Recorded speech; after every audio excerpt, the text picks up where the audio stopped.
नमस्कार, स्वागत है आपका एएनबी न्यूज में। आप देख रहे हैं उत्तराखंड स्पेशल बुलेटिन। आपके साथ मैं हूं सदफ फातिमा। बुलेटिन की शुरुआत करेंगे। मुख्यमंत्री पुष्कर सिंह धामी ने कहा कि राज्य सरकार चारधाम यात्रा मार्गों को दुरुस्त करने के लिए लगातार काम कर रही है।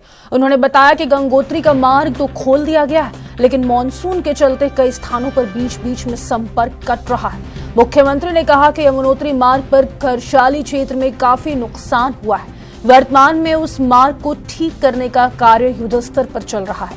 धामी ने भरोसा जताया कि अगले 10 से 12 दिनों में इस मार्ग को पूरी तरह दुरुस्त कर लिया जाएगा और यात्रा को सामान्य रूप से संचालित किया जाएगा। बद्रीनाथ और केदारनाथ धाम के मार्गों पर यात्रा सुचारू रूप से चल रही है।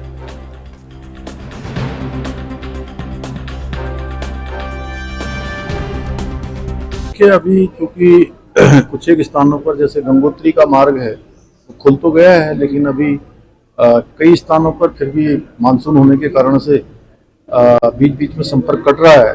यमुनोत्री मार्ग में खरसाली के आसपास काफ़ी नुकसान हुआ है। उस मार्ग को हम लोग बना रहे हैं। हमारा प्रयास है कि अगले 10-12 दिनों में पूरी तरह से हम इसको ठीक कर लेंगे, तो उस यात्रा को हम संचालित करेंगे वहाँ पर। और बद्रीनाथ, केदारनाथ, अन्य स्थानों पर हमारी यात्रा चल रही है। उत्तराखंड में हाल ही में आई आपदा को लेकर मुख्यमंत्री पुष्कर सिंह धामी ने राज्य की जनता की ओर से प्रधानमंत्री मोदी और गृह मंत्री अमित शाह का धन्यवाद किया। मुख्यमंत्री ने कहा कि जब भी उत्तराखंड पर कोई प्राकृतिक संकट आया है, केंद्र सरकार ने हमेशा आगे बढ़कर सहायता की है और राज्य का मनोबल बढ़ाया है। आपदा प्रभावित क्षेत्रों का दौरा करने के लिए प्रधानमंत्री मोदी आने वाले हैं। प्रधानमंत्री को यह दौरा राज्यवासियों के लिए हौसला बढ़ाने वाला होगा। मुख्यमंत्री ने भरोसा जताया कि जैसे पहले जोशीमठ और अन्य आपदाओं में केंद्र सरकार ने सहयोग दिया था, वैसे ही इस बार भी राज्य को पूरा सहयोग मिलेगा। फिलहाल केंद्र की एक टीम उत्तराखंड पहुंच चुकी है और आपदा प्रभावित क्षेत्रों का सर्वेक्षण व नुकसान का आकलन कर रही है। मुख्यमंत्री ने कहा कि इस रिपोर्ट के आधार पर राज्य को आवश्यक मदद जरूर मिलेगी।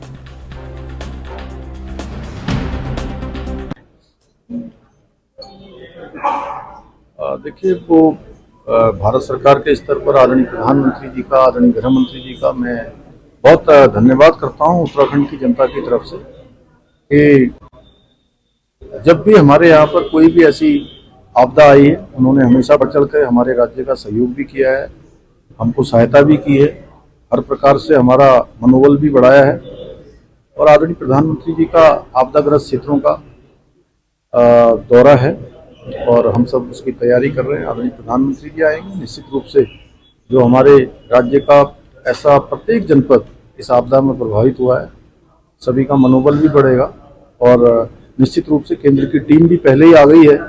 वो टीम यहाँ का पूरा सर्वे कर रही है, आकलन करके हमको जैसे जोशीमठ में, अन्य आपदाओं में भारत सरकार की तरफ से सहयोग मिला है, इसमें भी निश्चित रूप से हमको सहयोग मिला।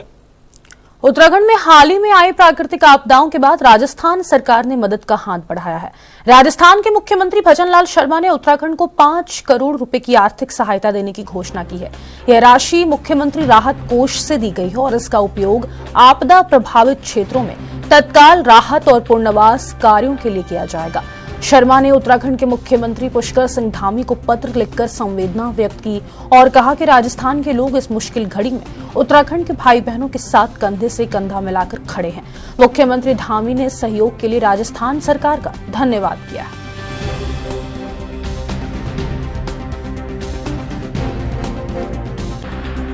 जिन लोगों ने भी आपदा राहत के लिए जो लोग भी आगे आए हैं, सहायता करी है, मैं सभी का हृदय से आभार व्यक्त करता हूँ, अपनी तरफ से भी, उत्तराखंड की जनता की तरफ से भी, कि उन लोगों ने ऐसे कठिन समय में वो आगे आए हैं और हमारा सहयोग किया। जिन लोगों ने भी आपदा राहत के लिए जो लोग भी आगे आए हैं, सहायता करी है, मैं सभी का हृदय से आभार व्यक्त करता हूँ, अपनी तरफ से भी, उत्तराखंड की जनता की तरफ से भी, कि उन लोगों ने ऐसे कठिन समय में वो आगे आए हैं और हमारा सहयोग किया।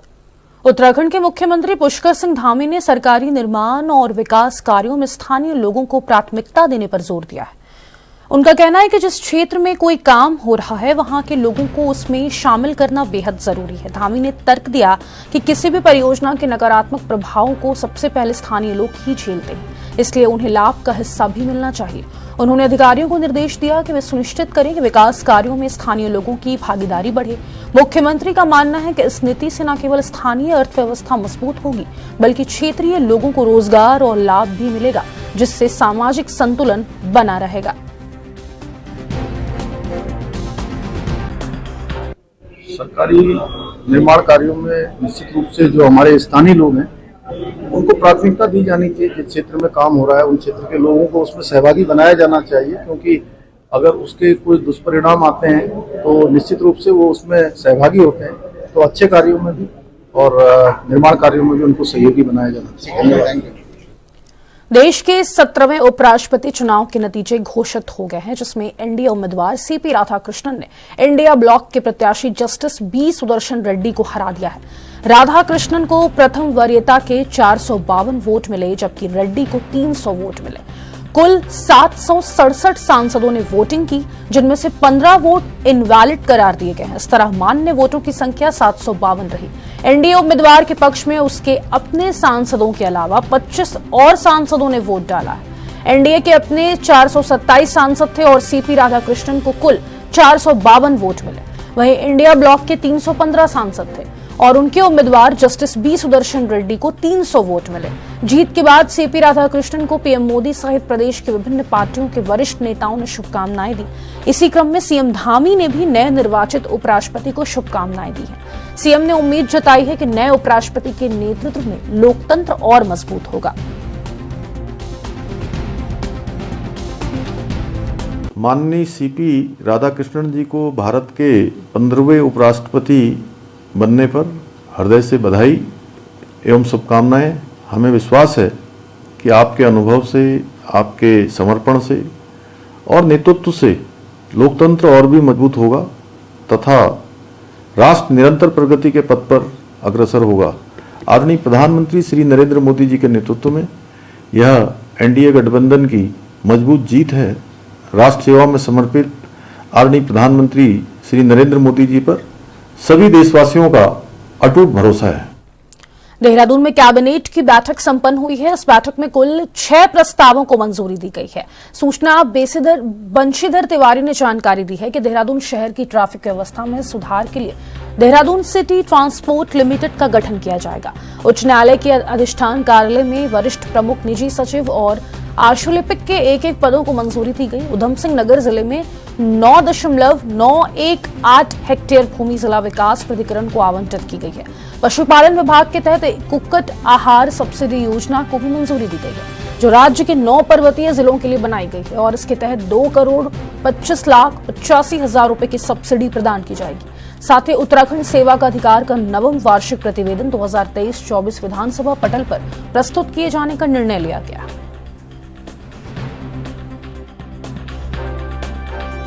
देहरादून शहर में ट्रैफिक व्यवस्था में सुधार हेतु देहरादून सिटी ट्रांसपोर्ट लिमिटेड नाम से एक स्पेशल पर्पज व्हीकल का गठन किया गया है। ये एक तरह की कंपनी है जो देहरादून में ई बसों का संचालन करने के लिए अधिकृत होगी और प्रधानमंत्री ई बस सेवा योजना के अंतर्गत ई बसों के संचालन के साथ साथ वर्तमान नगर बस सेवा का संचालन सुव्यवस्थित और सुगठित तरीके से ये करेगी। देहरादून सिटी ट्रांसपोर्ट लिमिटेड नामक जो ये फर्म है उसको गठन करने की आज सहमति माननीय मंत्रिमंडल के द्वारा प्रदान की। मुख्यमंत्री पुष्कर सिंह धामी ने वीडियो कॉन्फ्रेंसिंग के माध्यम से पड़ोसी देश नेपाल में हाल ही में उत्पन्न राजनीतिक हालातों के मद्देनजर उत्तराखंड के 3 सीमांत जनपद चंपावत, पिथौरागढ़ और उधम सिंह नगर के जिला प्रशासन, सशस्त्र सीमा बल, एसएसबी और पुलिस अधिकारियों के साथ समीक्षा बैठक की। बैठक में नेपाल से लगी अंतर्राष्ट्रीय सीमाओं पर सुरक्षा की संपूर्ण स्थिति की समीक्षा की गई। मुख्यमंत्री ने अधिकारियों को निर्देश दिए कि सीमाओं पर सघन चेकिंग अभियान चलाया जाए और किसी भी असामाजिक या उत्पादी तत्व की गतिविधियों पर विशेष निगरानी रखी जाए। इसके अलावा सोशल मीडिया की सतत निगरानी कर अफवाह, भ्रामक सूचना या उकसाने वाले कंटेंट पर समय रहते कार्रवाई हो। उन्होंने जिला प्रशासन को केंद्रीय सुरक्षा एजेंसियों और एसएसबी के साथ निरंतर संपर्क और समन्वय बनाए रखने के निर्देश भी दिए।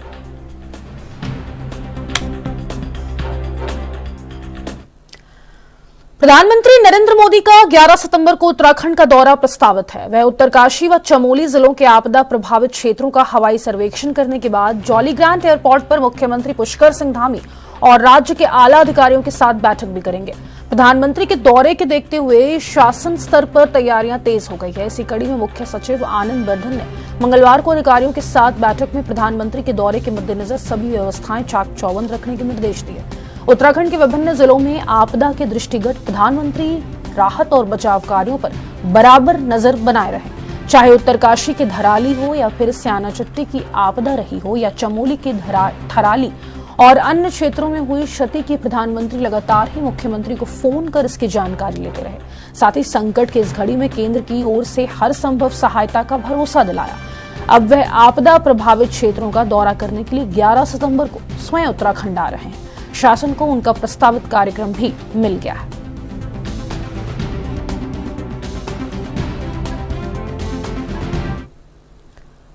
वक्त तो चला एक छोटे से ब्रेक का, फौरन लौटेंगे। आप बने रहे एएनबी न्यूज के साथ।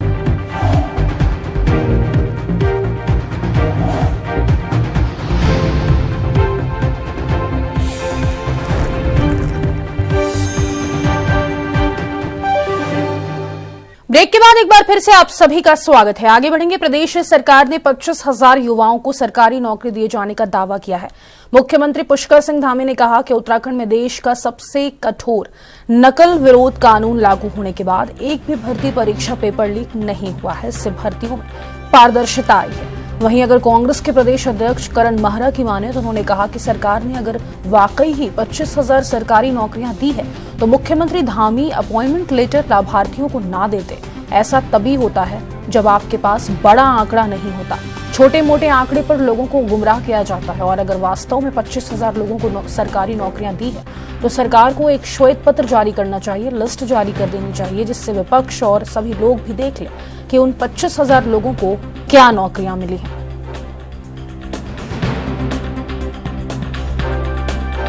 कालनेमी कोई प्रश्न नहीं है। इस बीच कई साधु संतों ने यह कहना शुरू किया कि बीजेपी केवल और केवल उनका इस्तेमाल वोटों के रूप में कर रही है और लोगों को एक पक्ष में बांधने के लिए कर रही है, लेकिन धर्म के लिए कुछ नहीं करती। और उनके इस प्रदर्शन से बौखलाकर बीजेपी ने एक कालनेमी नाम का एक ऑपरेशन चलाया। कालनेमी कौन था ये आप सब जानते, तो उसके नाम से ही खुलासा हो जाता है कि नियत क्या है। और जो मझोले जिनके पास बड़े आश्रम नहीं है, जो घर बार छोड़ के अपना परिवार छोड़ के संत के रूप में विचरण कर रहे हैं इस समाज में, उन लोगों को सुबह पकड़ा जा रहा है, दिन भर उनको तंग किया जा रहा है, शाम को मुचलके में छोड़ा जा रहा है ताकि उनके मुंह बंद हो जाए और वो सरकार के खिलाफ कहीं कोई बात न करें।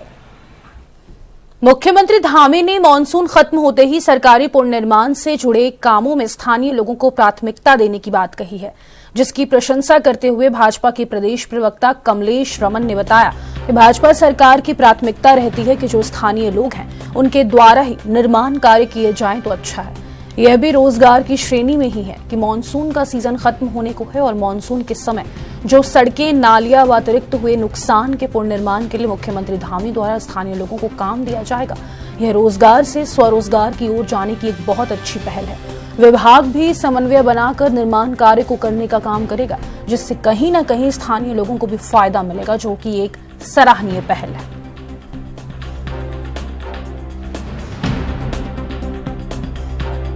बिल्कुल देखिए, सरकार अपनी तरफ से पूरी ये कोशिश करती है कि जो हमारे स्थानीय लोग हैं और हमारे जो निर्माण कार्य हैं वो वहीं के लोग करें तो ज़्यादा अच्छा होता है। और इसीलिए माननीय मुख्यमंत्री जी ने अधिकारियों को दिशा निर्देश दिए हैं कि जो हमारे स्थानीय लोग हैं और बरसात से जहाँ पर कहीं सड़कें, नाली या तमाम चीज़ें खराब हो गई हैं उन सबको ठीक करने का जो हमारे स्थानीय व्यक्ति है, जो वहाँ का रहने वाला नागरिक है, उसको उसका वो काम मिले। तो मुझे लगता है कि ये रोज़गार की ओर से एक स्वरोजगार की ओर भी जाने की एक बहुत अच्छी पहल है। और जिस तरीके से स्वयं सहायता समूहों को आगे बढ़ा करके उनको काम दे करके सरकार अपना जो है एक बेहतर कार्य कर रही है, मुझे लगता है कि इसी ओर ये माननीय मुख्यमंत्री जी ने किया है कि जब हमारी बरसात खत्म होगी तो तमाम सारे जो कार्य होंगे, जो निर्माण कार्य होंगे, वहाँ के स्थानीय लोग करेंगे। और जो विभाग है, विभाग उनके साथ में समन्वय बना करके लोगों के बीच में इन सारी चीज़ों को सही करने का काम करेंगे। और ये सरकार की बहुत अच्छी पहल है कि हमारे जो स्थानीय युवा है उसको भी रोजगार मिल जाएगा, जो स्थानीय वहाँ पर हमारे लोग रहने वाले हैं उनको भी इसमें कहीं ना कहीं फायदा पहुंचेगा। एक छोटे से ब्रेक के लिए रुकेंगे, फौरन लौटेंगे। आप बने रहे एएनबी न्यूज के साथ।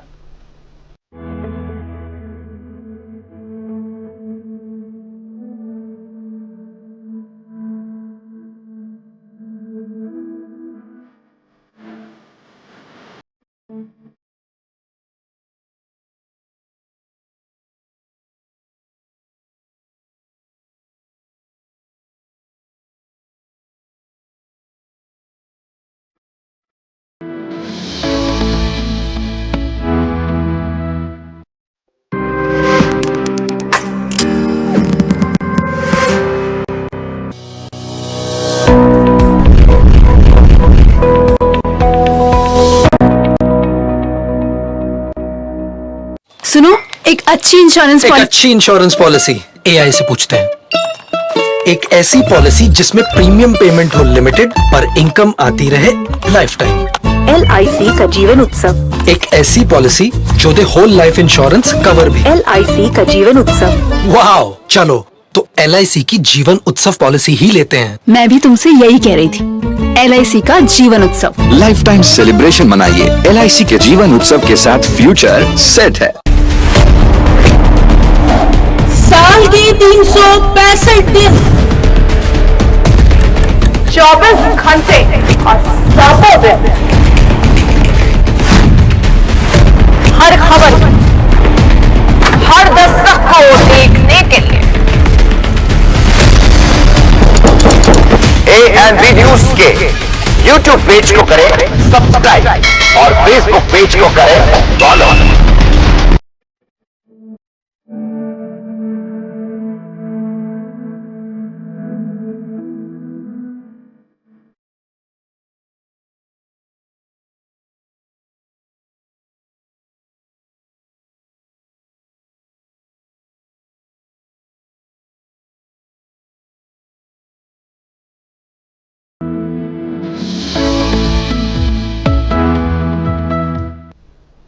ब्रेक के बाद एक बार फिर से आप सभी का स्वागत है। आगे बढ़ेंगे। बीते दिनों कांग्रेस के वरिष्ठ नेता और पूर्व मुख्यमंत्री हरीश रावत द्वारा एक बयान सामने आया था कि 2027 के विधानसभा के चुनाव को वह प्रीतम सिंह के नेतृत्व में लड़ेंगे। यह बात सुर्खियों में है। वहीं भाजपा के प्रदेश मीडिया प्रभारी मनवीर चौहान ने हरीश रावत पर निशाना साधते हुए कहा कि हरीश रावत बोलते कुछ है, करते कुछ है। कांग्रेस किसके नेतृत्व में चुनाव लड़ेगी, ये उनके अपने हाईकमान का मामला है, लेकिन यह तो तय है कि उत्तराखंड की जनता कांग्रेस को 2022 से भी बड़ा झटका 2027 के चुनावों में देगी। और जिस प्रकार से पंचायत चुनाव और नगर निकाय चुनाव में कांग्रेस की हार हुई है, ऐसे ही 2027 के चुनावों में भी कांग्रेस की हार निश्चित है।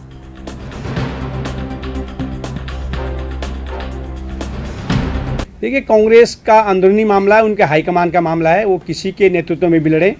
वो हरीश रावत जी बोलते कुछ हैं, करते कुछ हैं, लेकिन नेतृत्व तो किसी का भी हो, लेकिन उत्तराखंड की जनता उनको 2022 से भी और बड़ा झटका देने वाली है।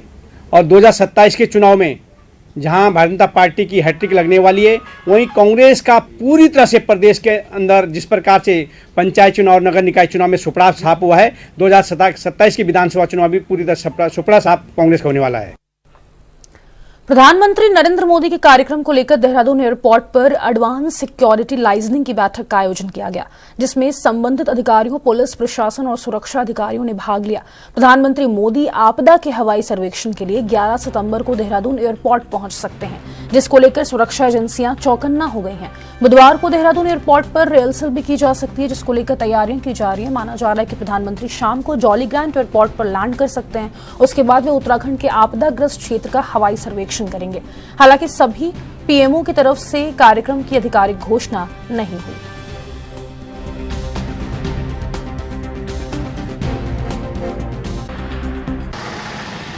एयरपोर्ट पर ASL की बैठक हुई है। अगर बात करें तो प्रधानमंत्री नरेंद्र मोदी के कार्यक्रम को लेकर देहरादून एयरपोर्ट पर एडवांस सिक्योरिटी लाइजनिंग की महत्वपूर्ण बैठक हुई है, जिसमें संबंधित अधिकारियों, पुलिस प्रशासन और सुरक्षा एजेंसियों के जो अधिकारी हैं उनको उस बैठक में बुलाया गया था। और प्रधानमंत्री नरेंद्र मोदी जो हैं आपदा के हवाई सर्वेक्षण के लिए 11 सितंबर को जो है उत्तराखंड आ सकते हैं। जॉलीग्रांट एयरपोर्ट पर वह शाम को लैंड कर सकते हैं, क्योंकि 11 सितंबर को एक वाराणसी में भी प्रधानमंत्री नरेंद्र मोदी का बड़ा कार्यक्रम है। तो माना जा रहा है कि शाम के 4 बजे के आसपास प्रधानमंत्री जॉलीग्रांट एयरपोर्ट पर लैंड कर सकते हैं और उसके बाद जो है वो आपदा प्रभावित क्षेत्रों का दौरा कर सकते हैं, वहां पर लोगों से मिल सकते हैं। हालांकि अभी अगर बात करें तो प्रधानमंत्री नरेंद्र मोदी का पीएमओ से कोई आधिकारिक कार्यक्रम जारी नहीं हुआ है, लेकिन सूत्रों के हवाले से खबर यही आ रही है कि प्रधानमंत्री 11 सितंबर को उत्तराखंड में आ सकते हैं और हवाई सर्वेक्षण करने के बाद प्रभावितों से भी एक मुलाकात कर सकते हैं। देहरादून से कैमरा पर्सन दिनेश कुमार के साथ अभिनव नायक, ANB न्यूज़। उत्तराखंड सरकार टूरिज्म को लेकर अनेक योजनाओं का क्रियान्वयन कर रही है ताकि उत्तराखंड के टूरिस्ट को आगे बढ़ाया जा सके और प्रदेश की इकोनॉमी में भी बढ़ोतरी की जा सके। सरकार उत्तराखंड में होम स्टे को लेकर भी लगातार प्रयास कर रही है ताकि बाहरी राज्यों से आने वाले टूरिस्ट को अच्छी सुविधा दी जाए। इसको लेकर भी लगातार मंथन किया जा रहा है। सरकार के टूरिज्म विभाग द्वारा एक निजी होटल में कार्यक्रम किया गया जिसमें उत्तराखंड के टूरिज्म को लेकर बातचीत हुई। इस विषय पर बात करते हुए पर्यटन मंत्री सतपाल महाराज ने कहा कि आज के कार्यक्रम में उत्तराखंड के अलग अलग स्थान से आए स्टेक होल्डर के साथ चर्चा हुई है, उत्तराखंड के टूरिज्म को आगे बढ़ाया जा सके।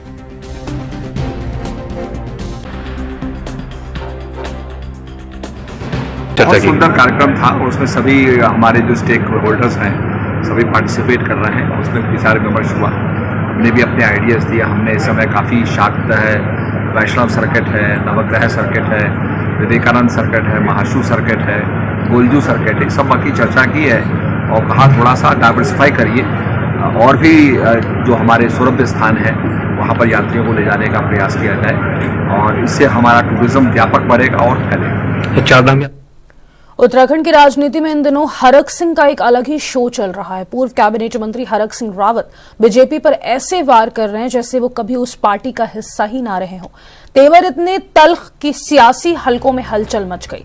अब बड़ा सवाल यही है कि क्या हरक सिंह अकेले तीर चला रहे हैं या फिर बीजेपी के भीतर कोई गुप्त तीरंदाज उन्हें तीर कमान सप्लाई कर रहा है। बीजेपी में जाने से तो हरक सिंह रावत मना कर रहे हैं, लेकिन सियासी गलियारों में खबर और चर्चा का विषय बन गई है कि हरक सिंह रावत कांग्रेस में किसी बड़े पद की तलाश में है। राजनीतिक पंडितों का मानना है कि हरक सिंह रावत कांग्रेस के प्रदेश अध्यक्ष भी बन सकते हैं। जिस तरह से वो इस समय एक्टिव मूड में हैं, उससे जाहिर है कि हरक सिंह रावत कुछ तो बताने की कोशिश कर रहे हैं। जब प्रदेश अध्यक्ष को लेकर उनसे सवाल किया गया तो फिलहाल उससे भी उन्होंने किनारा कर लिया और कहा मेरे विरोधी इस तरह की अफवाह फैला रहे हैं। जब इस सवाल के साथ हम भाजपा में गए तो भाजपा का भी साफ कहना है कि हरक सिंह रावत को पार्टी ने खुद बाहर का रास्ता दिखाया है, उनकी मदद भाजपा क्यों करेगी। अब ये जानबूझ कभी प्रदेश अध्यक्ष कुछ मेरे विरोधी ये भाजपा के लोग चला रहे हैं। कोई कहते मैंने कहा कि मुझे प्रदेश अध्यक्ष बनाओ, भाई करण मेरा काम कर रहे हैं, पार्टी जो निर्णय लेगी। जहां तक रही बात भाजपा के सहयोग की, तो अगर उनको सहयोग करना होता तो भारतीय जनता पार्टी ने उन्हें बाहर का रास्ता नहीं दिखाया होता। और हरक सिंह रावत जी शायद ये बोल चुके हैं कि वो पूर्व में कैबिनेट मिनिस्टर रह चुके हैं और विधायक हैं और अच्छे पदों पर रह चुके हैं। आजकल उत्तराखंड में एक दौर चला दिया उन्होंने, जिसको कहा जा रहा है, आम जनता ये कह रही है कि इन्होंने कपिल शर्मा शो बना दिया है। तो इस तरीके से आम जनता भी उन्हें कपिल शर्मा शो के रूप में देखना शुरू कर दी है, एक पपेट शो के रूप में देखना शुरू कर दी। वो इस तरीके की जो ये बयानबाजी कर रहे हैं, निचले स्तर की जो बयानबाजी कर रहे हैं, उससे वो जनता में ही अपना विश्वास खोते नजर आ रहे हैं, क्योंकि जनता ये देख रही है कि ये आदमी किसी का सगा नहीं, ये किसी का सगा नहीं और कोई ऐसा बचा नहीं जिसको इसने ठगा नहीं। ये बात है, तो इस बातों को थोड़ा सा हरक सिंह रावत जी को ध्यान। फिलहाल के लिए इस बुलेटिन में बस इतना ही। मुझे दीजिए इजाजत, नमस्कार।